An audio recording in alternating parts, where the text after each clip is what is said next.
Merhabalar, Yükselli Örgülere hoş geldiniz. Gördüğünüz gibi harika, muhteşem bir çanta çalışması yapacağız şimdi birlikte. Metalik rafya ipi kullandım. Bunu videoda ölçüleri hepsi var. Fakat tekrar başlangıçta da bir ölçü vermek istiyorum. 2 tane ipi tam kullandım. 3. ipten de bir miktar, çok fazla değil, az kullandım. Siz de 3 tane ip kullanacaksanız, eğer benim gibi 3.'ye başlayacaksanız daha büyük bir çanta yapabilirsiniz. İpin tamamını bitirmek açısından. Yani 3 tane şöyle yumak kullanabilirsiniz daha büyük bir çantada. Ama taban kısmını zaten videoda göreceksiniz. Taban kısmını biraz 2-3 ilmek daha eksik tutarak tam 2 yumaklık bir çanta yapabilirsiniz. Çünkü çok az miktarda kullandım üçüncüsünden. 3. yumağı almamak isterseniz dediğim gibi çok az bir eksik örersiniz. Zaten çanta öyle çok da ufak bir çanta değil ama büyük bir çanta da değil. İçine bayağı eşyalarınızı sığdırabilirsiniz. Hem elinizde hem kolunuzda taşıyabileceğiniz, büyük olmayan ama işlevsel, kullanabileceğiniz, günlük hayatta kullanabileceğiniz ölçüde güzel bir çanta oldu. Çünkü taban kısmını geniş tuttum. Şu kısmı çok fazla yükseltmedim. Ortaya güzel ölçülerde ve az detayları olan ama harika bir çanta çıktı. Çünkü ip kendisi pırıltılı olduğu için çok büyük detaylara gerek bırakmıyor zaten. Şimdiden ben ölçüyü söyleyeyim. Başlangıçta size faydası olur. Burada dikdörtgen bir taban çalıştım. 30 santime, yani tabanın uzun kenarı 30 santim, kısa kenarı 13 santim. Sonra çantanın duvarına geçtiğimizde yarım trabzanlarla örüyoruz tamamını. Sadece şöyle ağız kısmına bir sık iğne öreceğiz. Şuradan itibaren, tabandan itibaren yüksekliği de, yani derinliği de 17 santim.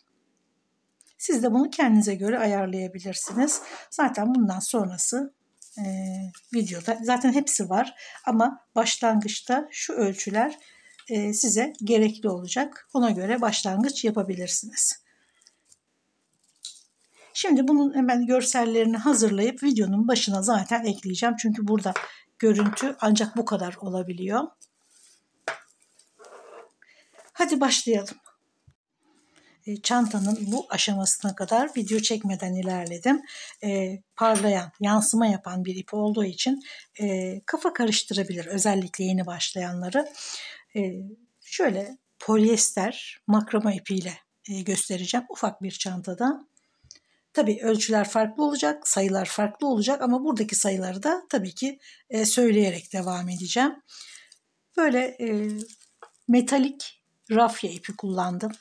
Bunların başka markalarda da bir sürü bulabilirsiniz. Hemen hemen her tuhafiyede artık bulunuyor. Ve 3,5 milim tığ kullanıyorum. 6 numara 3,5 milim. Elinize göre davranın. Çok gevşek olmasın, çok da sıkı olmasın ama çanta ördüğümüz için belirli bir dokuya sahip olması gerekiyor. Çok sıkı örüyorsanız daha geniş tığ kullanın. Çok gevşek örüyorsanız da daha küçük tığ kullanın. Bunu zaten şöyle anlayabilirsiniz. Hafif bir dokusu olması gerekiyor. Sonuçta çanta örüyoruz. Şöyle aparatlar var. Bakın bunlar belki bir tuhafiyelerde gerçi var ama bu şekilde belki bulamayabilirsiniz. Büyüklük olarak söylüyorum. Eski çantalarınızda mutlaka bunlardan vardır. Şöyle çantaları elden çıkarırken, atarken mutlaka bu aparatları elinizde bulundurun. Böyle örgü çantalarda kullanmak için güzel bir malzeme olur. Özellikle sap kısımlarında bu D olanlar, şöyle şunlar çok olur. Şöyle kareler mutlaka oluyor. Burada şöyle bir model kullanabilirim. Böyle yuvarlak. Şimdi kafamdaki sap modeline uygun olarak tabii ki çalışacağım. Buradaki görünüş buradakiyle aynı değil. Burada farklı çalışacağız ve şurada bir metal aparatla birleştireceğiz. Bunu da yeni karar verdim açıkçası. Çünkü daha başlarken hiçbir model kafamda yoktu. Sadece elime aldım ve örerek ilerledim. Böyle bir model ortaya çıkacak şimdi. Taban kısmıyla başlayalım. 3,5 milim tığ kullanıyorum. Buradaki metalik rafya ipi ve eski çantalarınızdan çıkardığınız metalleri de kullanabilirsiniz. Yoksa da hiç sorun değil. Hemen buraya dikerek de birleştirebilirsiniz. Önemli değil. Şimdi şurada polyester makrame ipiyle örmeye başlayalım. Buradaki zincir sayısı 54 artı 1. 55 tane zincir çekip ikinci zincire yarım trabzan örerek devam ediyoruz ve gide gele örüyoruz. Hemen başlayalım. Şöyle bir ilmek sıkılaştıralım önce.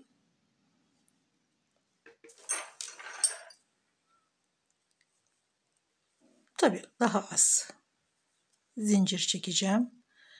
Şöyle 20 tane kadar.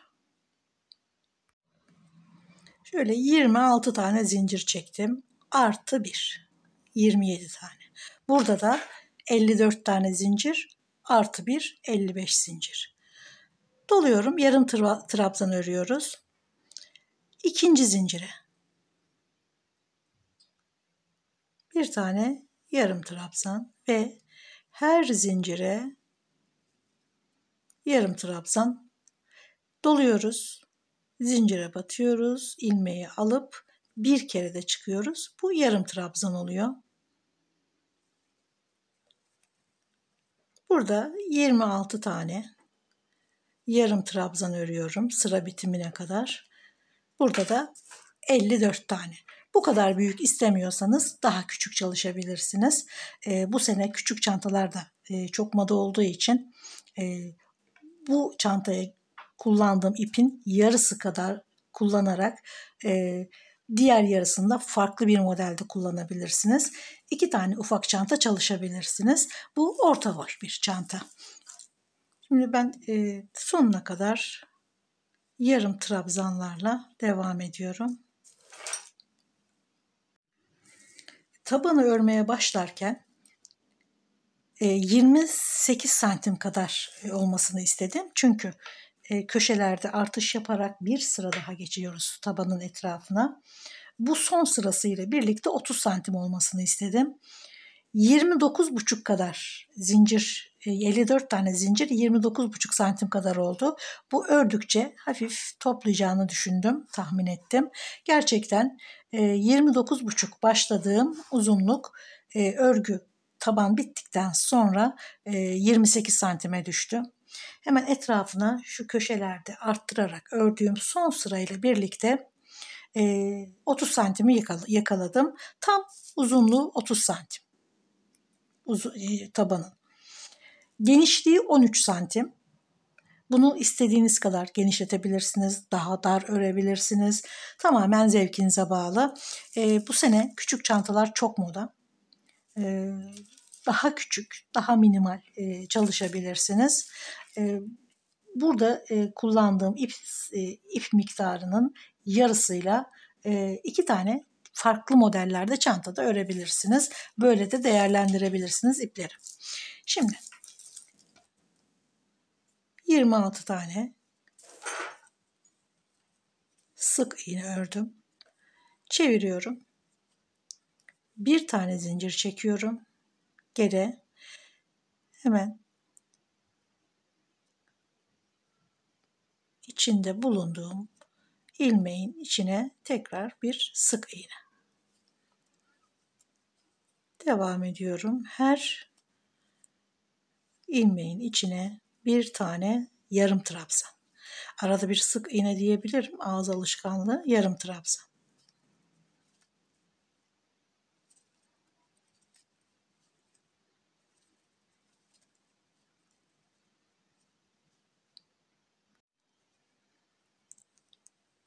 Son ilmeğin içine de bir yarım trabzan.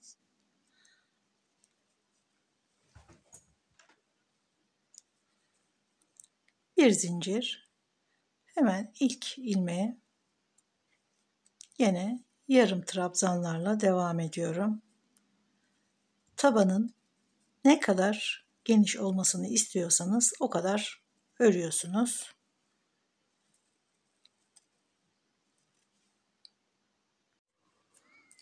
Altı sıra ördüm. Yeterli.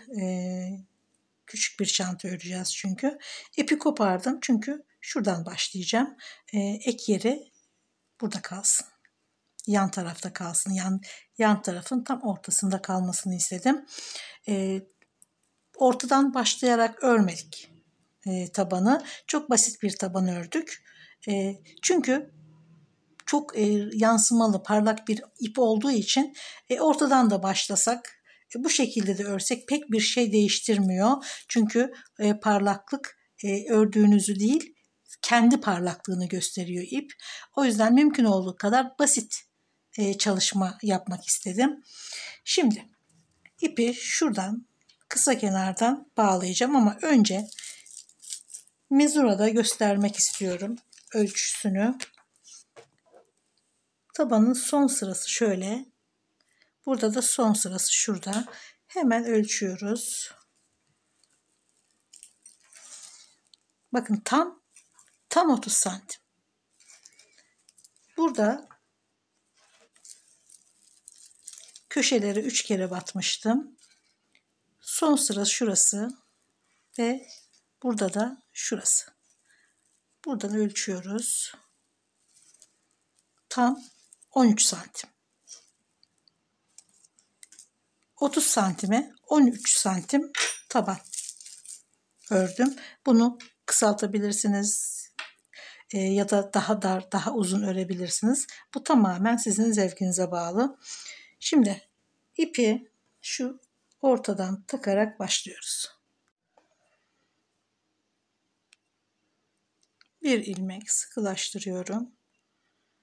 Şöyle yan tarafın kısa kenarın ortasından ilmek kaydırarak bağlıyoruz.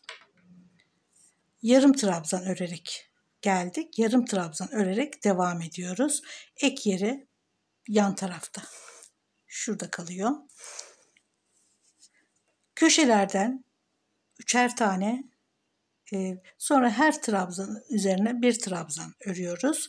Ama yan taraflarda, şu yan kısa kenarlarda her sıraya bir tane örüyoruz ama bu yeterli olmuyor. Burada bir daralma oluyor, kasıyor. Bunu engellemek için de birkaç tane, mesela 3 tane de şöyle aralara batıyoruz. 2 sıranın arasına da batıyoruz. Hem sıraya hem sıranın arasına, hem sıranın içine hem sıranın arasına. Burada en az 3 tane bir arttırma yapalım. Bir zincir,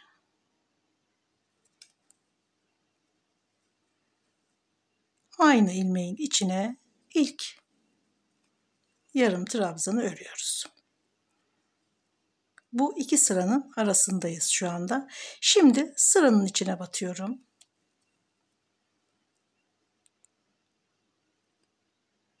Sonra diğer sıranın içine batıyorum. Ve şimdi sıranın arasına batıyorum. 2 tane sıranın arasına batarak arttırdım. Burada da 1 ya da 2 tane arttıracağım. Buradaki kasmayı, daralmayı önlüyoruz. Şimdi sıranın içine batıyorum. Ve buraya 3 tane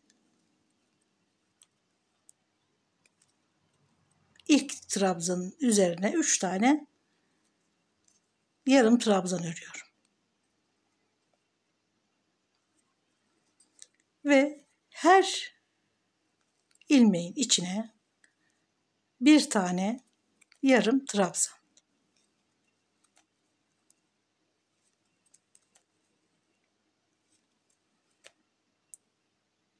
Şurada ördüğümüz 3 tane trabzan köşeyi dönerken kasmaması için, rahat dönebilmesi için örüyoruz.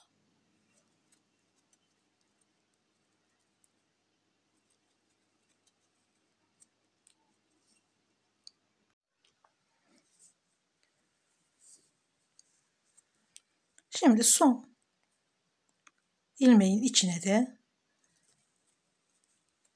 3 tane yarım trabzan.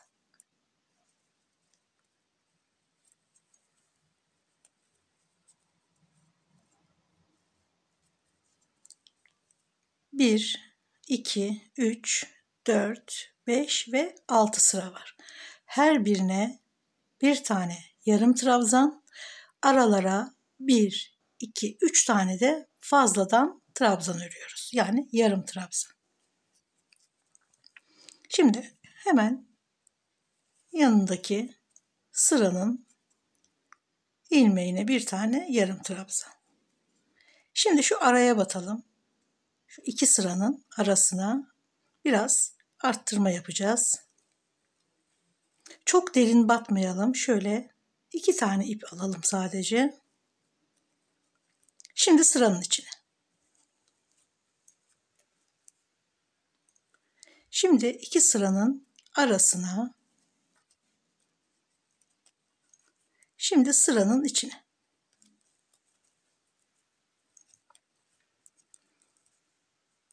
Bir tane daha sıranın arasına batıyoruz. Şimdi sıraya ve en son sıraya. Buradaki araya batmıyoruz. 3 kere aralara battık. Bu yeterli oluyor. Şimdi son sıranın son baştaki ilmeğine batıyoruz ve oraya 2 kere daha toplam 3 tane yarım trabzan örüyoruz. Şu aralara battığımız trabzanlar burayı rahatlatıyor. Bunları örmezsek burası daralıyor. Buralara her bir ilmeğe bir tane, fakat burada her sıraya bir tane yetmiyor. Aralara mutlaka 3 tane fazladan trabzan örüyoruz. Ve görüldüğü gibi bakın dümdüz oldu. Şimdi gene her ilmeğin içine bir tane yarım trabzan örerek devam ediyorum.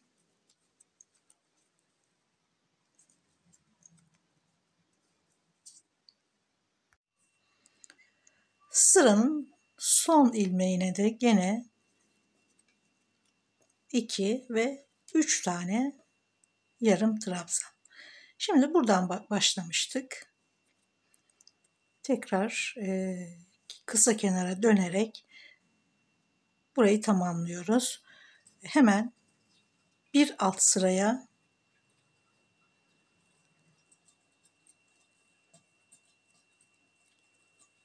bir tane yarım trabzan, sonra iki sıra arasına bir tane,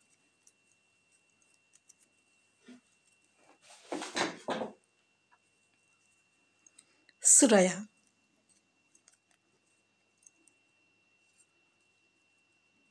gene iki sıra arasına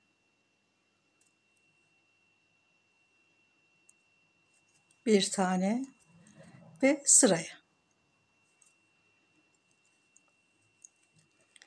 Burada başladığımız noktada sırayı tamamlıyoruz.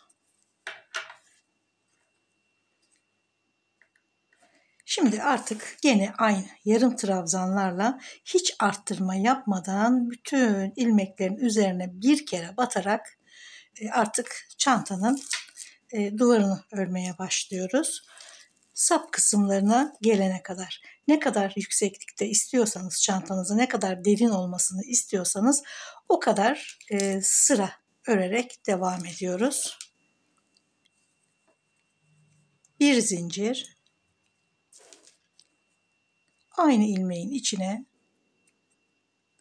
yarım trabzan ve her ilmeğe bir tane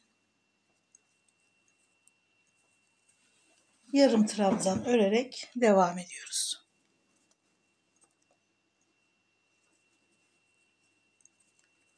Burada 3 tane trabzan vardı köşelerde. Onların da üzerine birer tane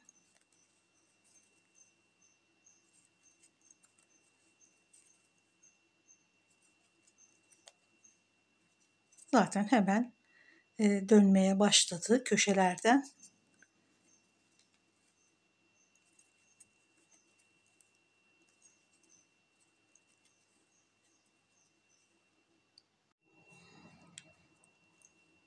Sıra sonunda son ilmeğe de yarım trabzan ve başlangıçtaki trabzanın üzerine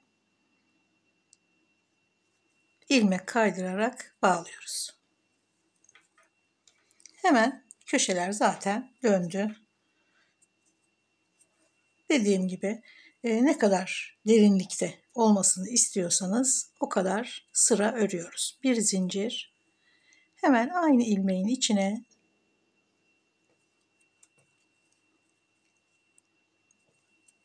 gene yarım trabzanlarla devam ediyoruz.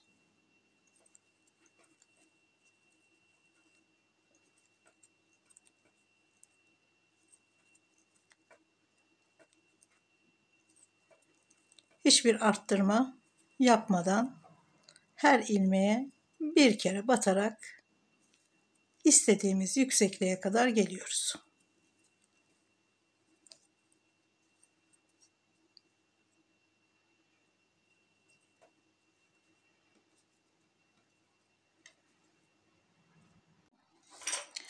Şimdi kaç santim ördüm ona da bakalım. Son taban sayısı sırası şurası. Buradan itibaren ölçelim. 17 santim. Tabii bu sizin zevkinize bağlı. Daha da yüksek yapabilirsiniz. Daha küçük yapabilirsiniz. Bu parladığı için ben gene buradan devam ediyorum. İpi kopardım. Sonra ölçülerimi aldım. Şu şekilde köşelere 3 tane trabzan örerek son sırayı tamamlamıştık tabanda. Bu 3 tane trabzanın şurada 1, 2, 3. Buradan baz aldım. En dıştaki 3 tane trabzanın en dışındaki trabzandan yukarı doğru ilerleyip 1, 2, 3, 4, 5.'sine iğneyi taktım. İpi buradan bağlayacağım ve örerek diğer işaretli iğneye kadar geleceğim. Aynı şekilde şurada 3 tane var. Buradan baz aldım. 1, 2, 3, 4, 5. Bir tane geriden almışım. Onu hemen düzeltiyorum. 5 tane geriye gidiyorum. Yani şurada 3 tane trabzanın en dışındaki battığım trabzanın üzerinden şöyle aynı hizadan yukarı çıkıyorum. 1, 2, 3, 4, 5. iğneyi taktım. Şu arayı örerek ve ördükçe de eksilterek devam edeceğiz. Şurada olduğu gibi.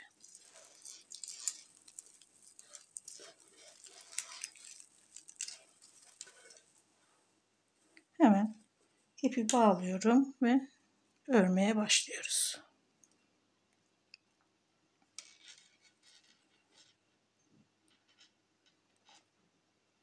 Çok kolay bir model. Ölçüleri de istediğiniz gibi ayarlayabilirsiniz zevkinize göre. Bir zincir, aynı ilmeğin içine hemen dibine yarım trabzan.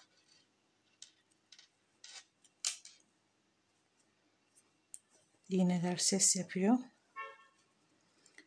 Devam ediyorum. Diğer iğnenin ilmeğine kadar.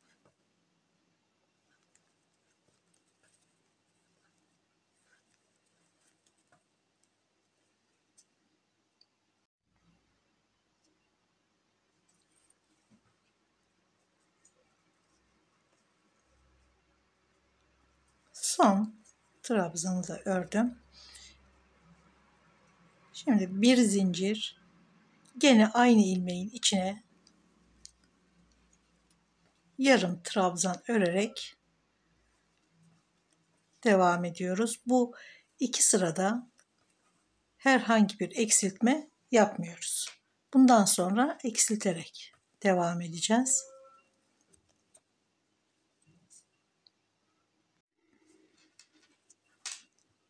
Son ilmeğe de bir yarım trabzan. Şimdi 2 sırayı hiç eksiltme yapmadan tamamladım. 3. sırada eksiltme yapıyoruz. Şöyle bir zincir çekelim. Gene doluyoruz.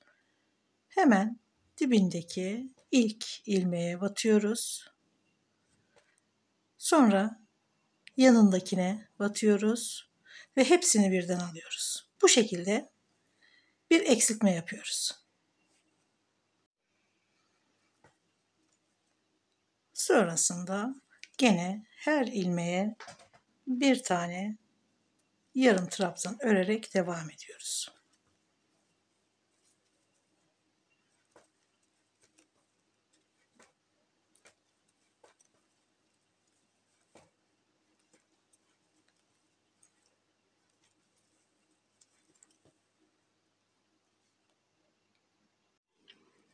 Sıra sonunda son 2 tane ilmek varken eksiltme yapıyoruz. Gene doluyorum. İlkine alıyorum. Sonra ikincisini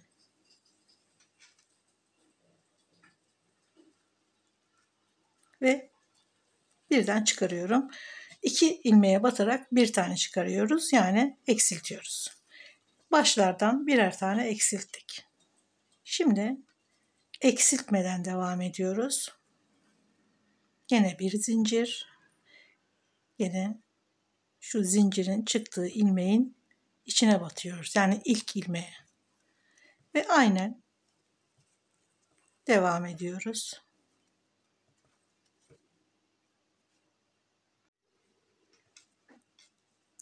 Son ilmeği de örüyoruz. Başlarken 22 tane yarım trabzan vardı. Şimdi birer tane eksilttik ve burada 20 tane ilmek kaldı. Bu sırada tekrar eksiltmeye başlıyoruz. Bir sıra eksilttik, bir sıra eksiltmeden ördük. Şimdi tekrar bu sırada eksilterek devam ediyoruz.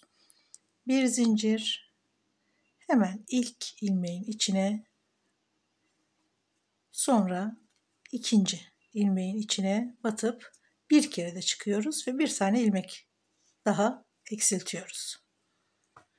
Ve devam ediyoruz. Şimdi 18 tane ilmek kalacak. Yani trabzan kalacak. Son 18. trabzanı da ördüm. Şimdi eksiltme yapmadan dönüyorum. Sonraki sırada eksiltme yapacağız. Hemen baştan sıra sonuna kadar eksiltmeden devam ediyoruz. Şurada en son ördüğüm son sırayı söktüm. Bunu birlikte şimdi tekrar öreceğiz burada. Burada ne kadar ördük, ne kadar eksilttik, nasıl eksilttik burada gördük. Ama tabii ölçümüz bu değil. Bu sadece bir örnek. Burada kaç ilmek çalıştık? 35 tane ilmek, yani yarım trabzan üzerinden çalıştık. 2 sıra hiç eksiltmeden 35 ilmek üzerinden ördüm. Bir sıra eksilttim, bir sıra düz. Bir sıra eksilttim, bir sıra düz. Bu şekilde 2, 4, 6, 8, 10, 12 sıra ördüm. En son kalan şurada 1, 2, 3, 4, 5, 6, 7, 8, 9, 10, 11, 12, 13, 14, 15, 16, 17, 18, 19, 20, 21, 22, 23 tane ilmek kaldı. Bu 23 tane ilmeği karşı tarafta, yani burada düz olarak ilerleyeceğiz. Yani çok az artış yaparak devam edeceğiz. Kalın bir geliş olacak sapta. Ama burada kesiyoruz. Yani burada bir eksiltme daha yapıp şurada bir yuvarlak görüntü bırakıp burada keseceğiz bu eksiltmeden sonra. Bu haliyle kalacak. Buradaki sap buraya kadar aynen örüyoruz. Sonra şuradaki eksiltmeyi yapmadan ilerliyoruz. Şimdi oraya gelmeden önce bu tarafı halledelim. 35 ilmek üzerinden 2, 4, 6, 8, 10, 12 sıra ördüm.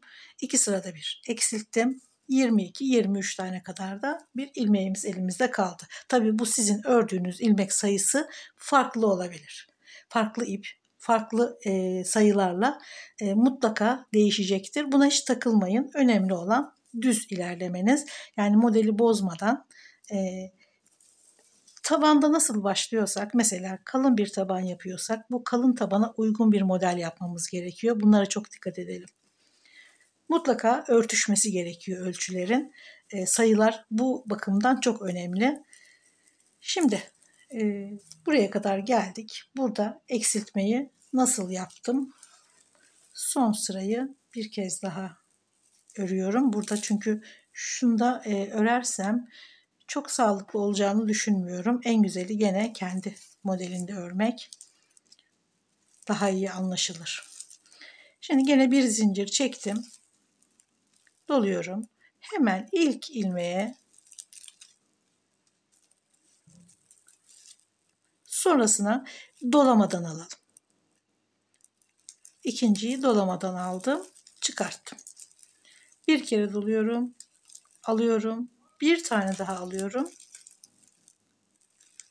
Gene sürekli eksilterek örüyoruz. Bir, iki ilmekten bir ilmek çıkartıyoruz.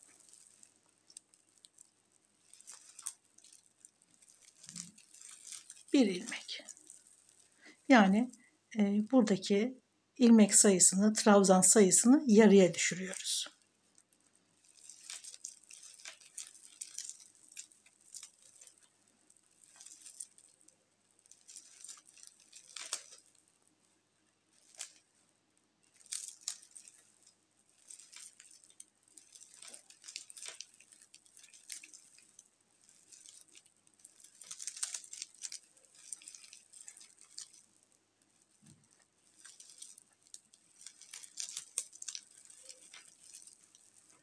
Bakın hemen şurada şöyle bir kabarık görüntü oluyor. Ben de böyle olsun istedim zaten. O yüzden bu şekilde ördüm. Az eksilterek geldim. Bayağı bir ilmek bıraktım. Bunu da bu şekilde çok sık eksilterek şuradaki şu kabarık duruşu elde ettim. Bu çantada önemli oluyor gerçekten. Bazı detaylar çantaya fark katıyor.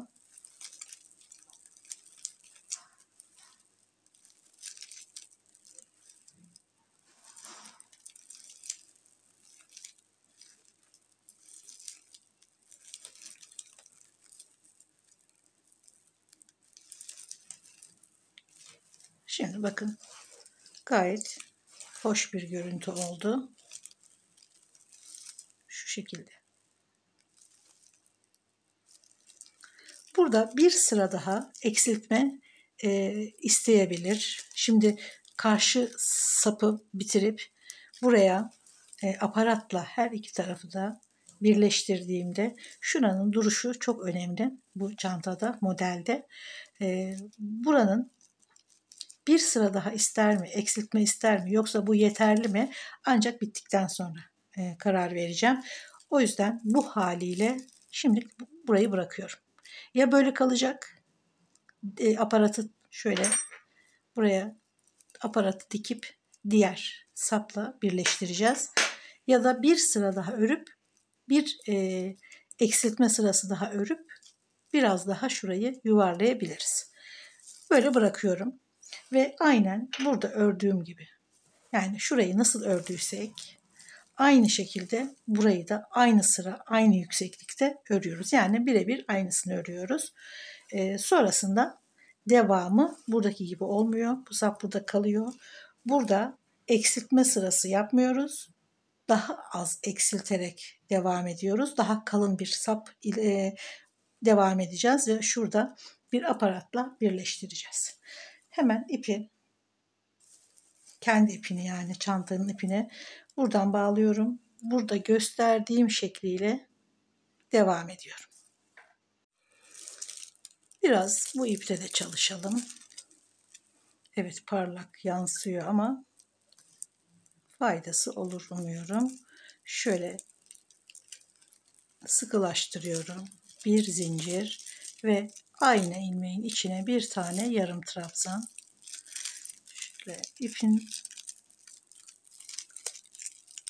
devamında şöyle sıkıştırarak örüyoruz. Her ilmeğe bir tane yarım trabzan. 35 trabzan bu çantanın ölçüsü. Şuraya kadar 35 yarım trabzan. Örerken zorluk çekmiyorsunuz. Çok yumuşak bir kağıt. Hiç elinizi acıtmıyor. Görüntü olarak da gözünüzü de yormuyor. Fakat çekimde izlerken diğer iple izlemek çok daha iyi olacaktı. O yüzden normal başka bir iple çalıştım. Ama gene bu iple hafif bir çalışma göstermek daha iyi oldu.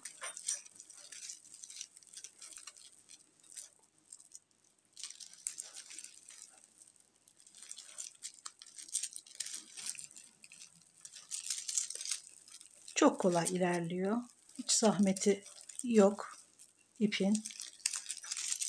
Kolaylıkla diğer ipler gibi örebilirsiniz. Hafif de bir ip zaten.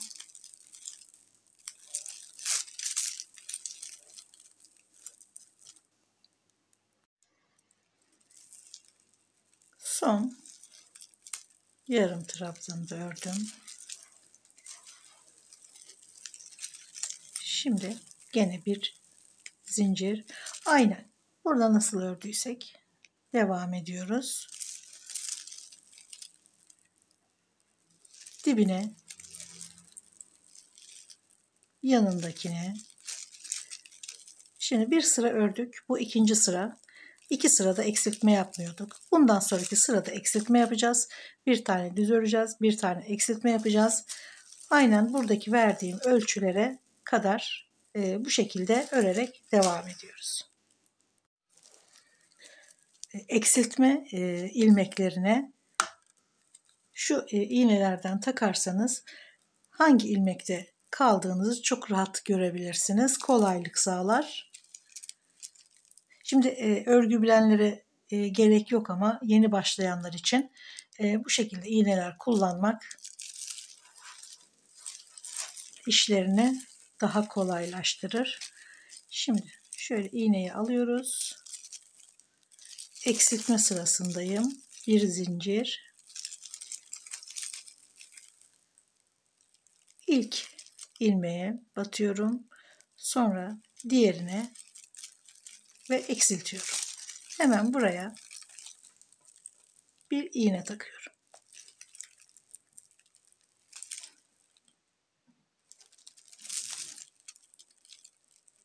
Örgünüzde size büyük kolaylık sağlar bu şekilde çalışmak.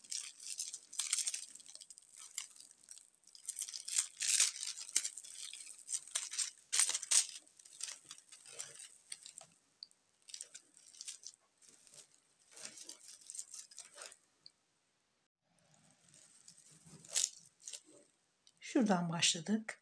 2, 4, 6, 8, 10, 12, 13. sırada 23 ilmek kaldı. 14. sırada zaten çift batarak eksiltmiştik. Bunu yapmıyoruz buradan. Şimdi buradan yine düz devam ediyorum. Birkaç sıra düz, sonra bir eksiltme, birkaç sıra düz, bir sıra eksiltme olarak öreceğiz. Şimdi ilk etapta burada 23 ilmek kalana kadar eksilttim. Şimdi bir sıra düz örüyorum. Hatta 2 sıra düz örüyorum. Sonra bir eksiltme yapacağım. 2 sıra değil, 3 sıra ördüm. Şimdi eksiltme yapıyorum.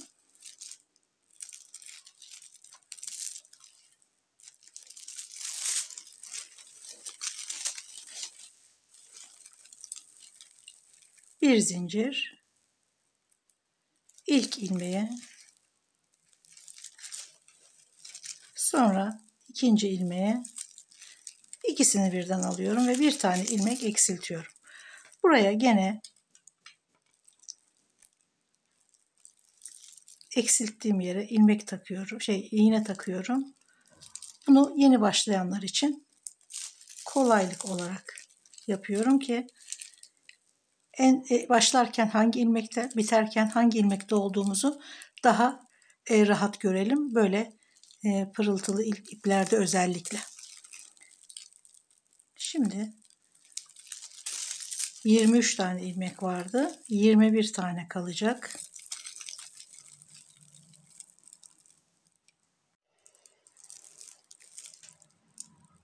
Sıra biterken gene 1 ve 2 ilmeğe batıp ikisini birden alıyorum.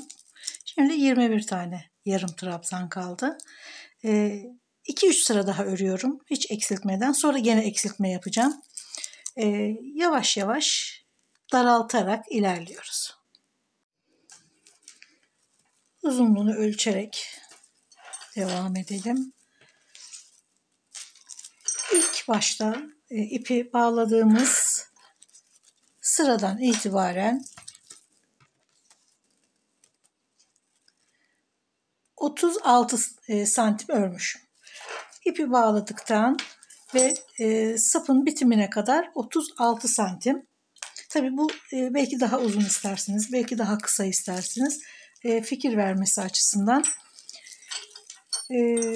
Şimdi 14 sıra eksilterek örmüştük. Daha sık eksilterek örmüştük. Sonrasında 3 sıra 4 sırada bir eksilterek son sırada, yani sondan şöyle 2 sıra kadar 2-3 sıra gerisinde son eksiltmeyi yapıp 13 ilmek bıraktım. Burada 13 tane ilmek var. Yani yarım trabzan var. Siz de istediğiniz uzunlukta aralarda eksilterek istediğiniz uzunluğa kadar bu şekilde devam edeceksiniz. Şurada 14. sıradan itibaren şu sap kısmını birleştiriyoruz. 2, 4, 6, 8, 10, 12, 14. Burada da zaten işaretini almıştım.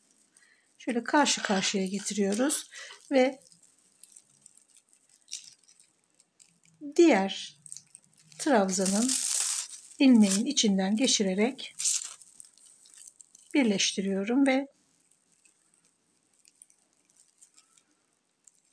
sap kısmını oluşturuyoruz.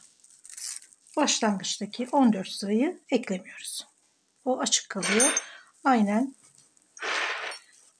burada olduğu gibi. Burada da burayı dikmiyoruz.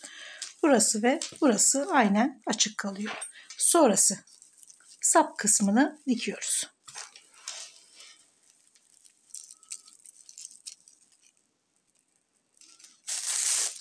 Karşılıklı her sıraya batıyoruz ama sıraları tam karşılıklı diktiğimize emin olalım.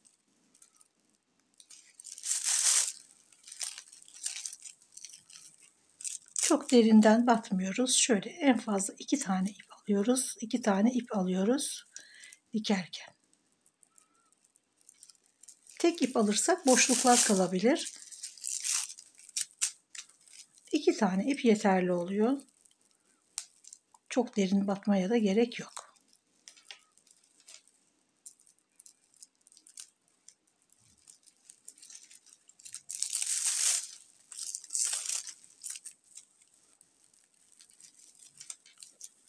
Şuralara da sanırım bunu kullanacağım. Şöyle 2 tane ucu birleştirip çantayı tamamlayacağız. Çok şık bir çanta oluyor. Detayları da güzel. Umarım siz de benim kadar beğenirsiniz.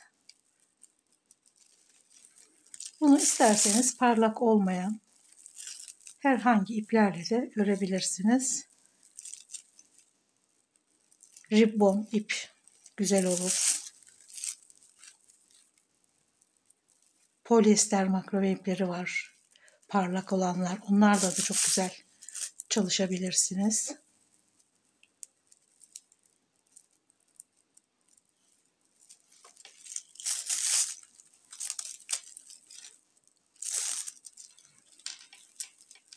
Böyle iki ucu birleştirerek şuradan itibaren 14. sıradan sonra 15. sıraya kadar burayı aynen bu şekilde dikiyoruz.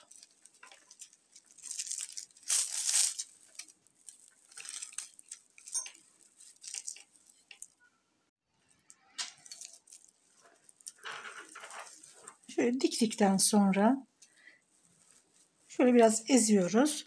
Tam ortaya alıyoruz. Dikiş yerine.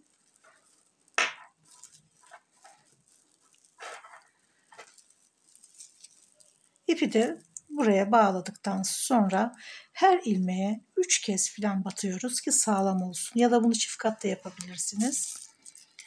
Şöyle aparata sabitliyoruz. Bunu tığla yapabilirsiniz ama ben dikerek yapmayı tercih ettim.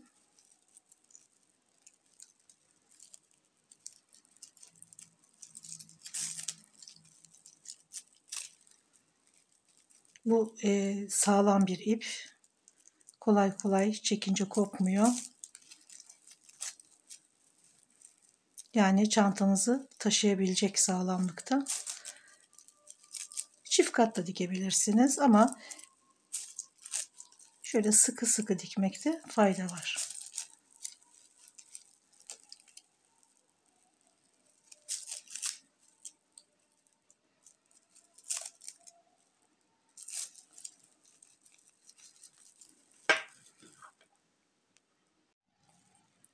İyice sağlamlaştırarak aparata sabitledim. Şimdi bu kısmı da buraya sabitliyoruz ve şuraya belki bir örgü geçebilirim. Daha muntazam duracağını düşünüyorum. Şimdi burada eksilterek örmüştük 14. sırada. Her ilmeğe batarak yani her iki ilmekten bir ilmek çıkarmıştık. Burada da 13 ilmek var. Şimdi bunu buraya dikeceğimiz için gene aynı ilmek sayısına çekmemiz gerekiyor. Başka örgü yapmıyorum. Şöyle diğer tarafı diktiğim gibi şöyle karşılıklı getirip buradaki ilmekleri buraya aynen diğer sapta olduğu gibi dikiyorum. Tabii bu ip yetmiyor. Bunu burada bırakıyorum. Başka ip kullanacağım. Bu ipi de gene devam edeceğim aparata sarmaya sağlam olması açısından.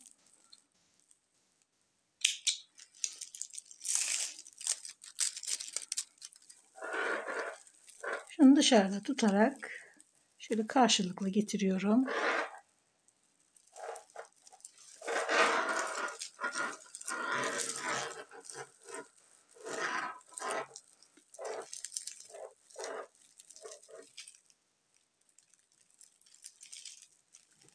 Son şöyle ilmeğin içinden alarak burada sabitliyorum.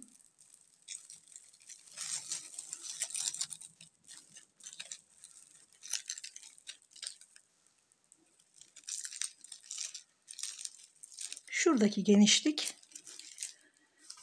buradaki genişlikle aynı. Fazla ses çıkartıyor metaller.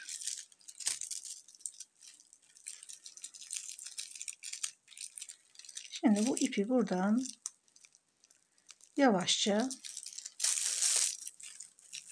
şu başa alıyorum.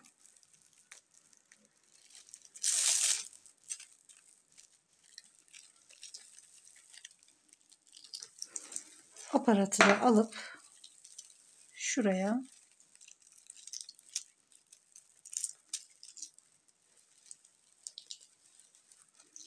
içinden geçirerek iğneyi sabitliyoruz.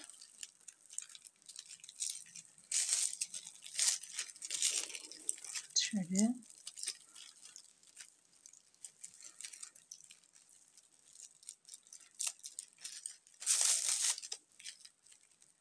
Ama şu en kenarlara da batmamız gerekiyor.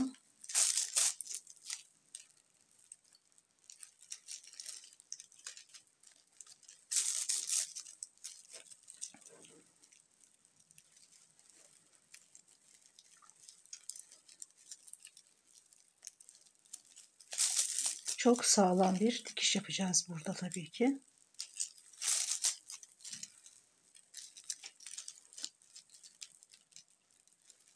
İlmekleri hem dışından hem buradan aynı anda batmamız gerekiyor. Ona dikkat edelim.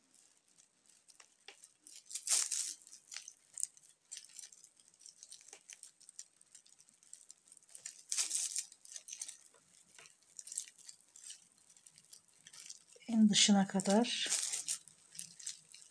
ilmeklere batıyoruz. Şöyle. Şimdi geri dönüyorum. Gene ilmeklerin içinden ve aparatın içinden geçirerek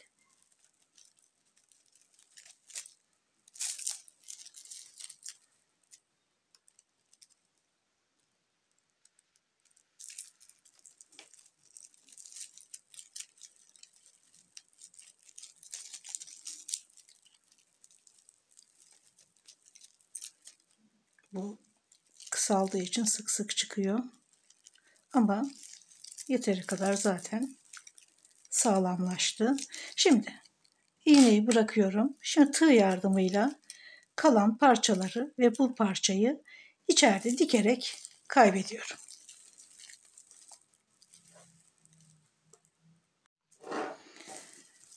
Şuradan çantanın gelişi bakın şöyle yuvarlak bir şekilde ilerliyor. Tabi burada da aynı görüntüyü yakalamak için sık bir eksiltme yapmıştık.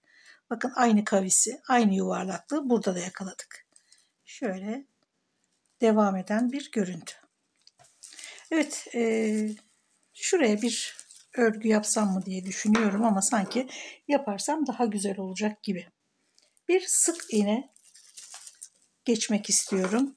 Sadece çantanın şöyle ağız kısmına şöyle devam ederim. Sonra diğer taraftan sık iğneyi bitiririm. Başka örgüye de gerek yok zaten. Buradan başlayayım hemen. Şurada diktiğimiz yerin hemen bitiminden ipi bağlıyorum. Metal biraz gene ses yapıyor. Sadece sık iğne, yarım trabzan değil.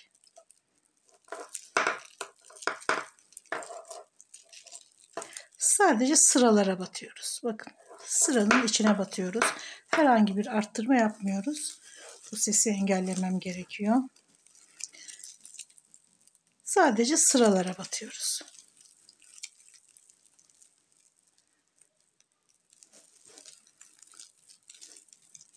Biraz toparlaması açısından böyle arttırma falan yapmıyoruz. Yarım trabzan yapmıyoruz. Sık iğnelerle her sıraya bir tane.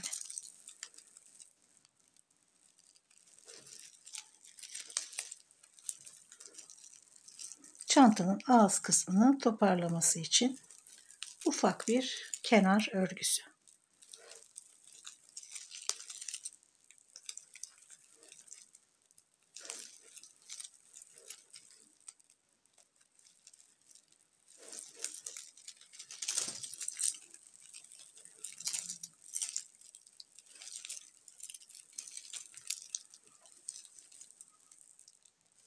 Hemen ağız kısmında bir sertlik doku oldu. Toparladı. Burası biraz böyle bıraksaydık gevşek olacaktı. Ama çantada biraz sert doku istiyoruz tabii ki.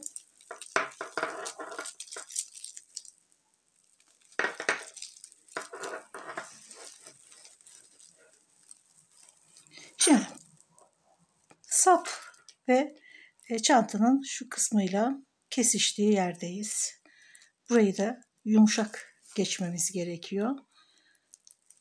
Son sıraya bir tane sık iğne, şuradaki. Şimdi bunun dibine değil, bir ilerisine batıyoruz. Burayı da hafif bir toparlıyoruz. Sadece sık iğnelerle devam ediyoruz. Güzel bir doku kazandı.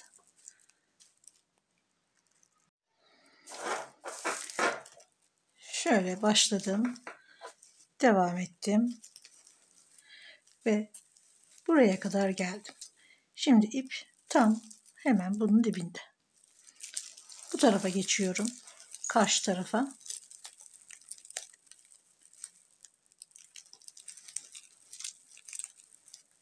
Gene her sıraya bir tane sık iğne örüyorum.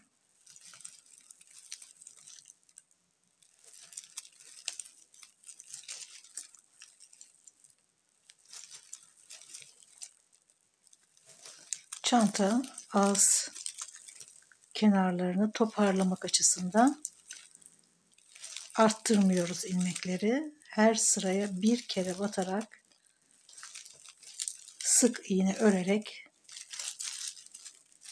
örgüyü tamamlıyoruz.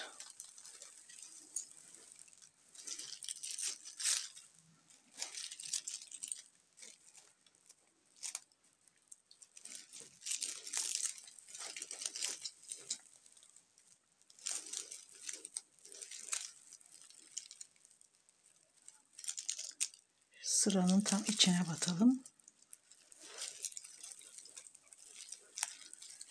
Şimdi buradaki sıraya da, en son sıraya da batıyorum. Bunun dibine değil, bir ilerisine batarak şurada yumuşak bir dönüş yapıyoruz. Aynen devam ediyorum. Bayağı güzel bir toparlanma yaptı sık iğneler. Gerçekten harika bir model oldu. Çok gösterişli. Sade bir model fakat ipin kendisi çok gösterişli olduğu için çok fazla detaya da gerek yok aslında. Şöyle metal, mıknatıslı çıt çıt kullanacağım. Bu şekilde birbirini zaten tamamlıyor. İçine bu şekilde dikerek ve de taban kısmına çoğu çantada kullandığım plastik kanvas kullanıyorum. Bunlar tabakalar, plakalar halinde satılıyor. Taban ördüğünüz ölçü kadar uzunluğunu, genişliğini ölçüyorsunuz. Onun kadar kesiyorsunuz ve çantanın içine yerleştirip köşelerden, şöyle köşelerden, ortadan şöyle bir kere karşılıklı tutturuyorsunuz ki kaymasın diye. Bu güzel bir seçenek oluyor. Çünkü çantaları yıkadığımızda bunlar hiçbir zarar görmüyor. Başka seçenekler de olabilir ama yıkanmaya pek gelmiyor o keçi olsun ya da kalın mukavvalar olsun. Bunlar pek yıkanmaya gelmiyor. Ama bu şekilde kullanırsanız plastik kanvaslardan hiçbir sorun yaşamazsınız. Şimdi bu biraz uzun. Ben bunu biraz kısaltıp tam 30 santime getirip çantanın içine yerleştiriyorum. Ve çantanın tamamını bitiriyoruz. Şuradaki sık iğne de gayet güzel toparladı çantayı. Harika bir model oldu gerçekten. Tabii burada bu kadar gösterebiliyorum. Şimdi görsellerini hazırlayıp videonun başına da görsellerinden paylaşacağım. Umarım beğenmişsinizdir. Umarım gene emeğinize değecek ürünlerden biri olmuştur. Videolarımı beğeniyorsanız, bundan sonrakileri de izlemek isterseniz beğenmeyi ve abone olmayı lütfen unutmayın. Görüşmek üzere, sağlıkla kalın.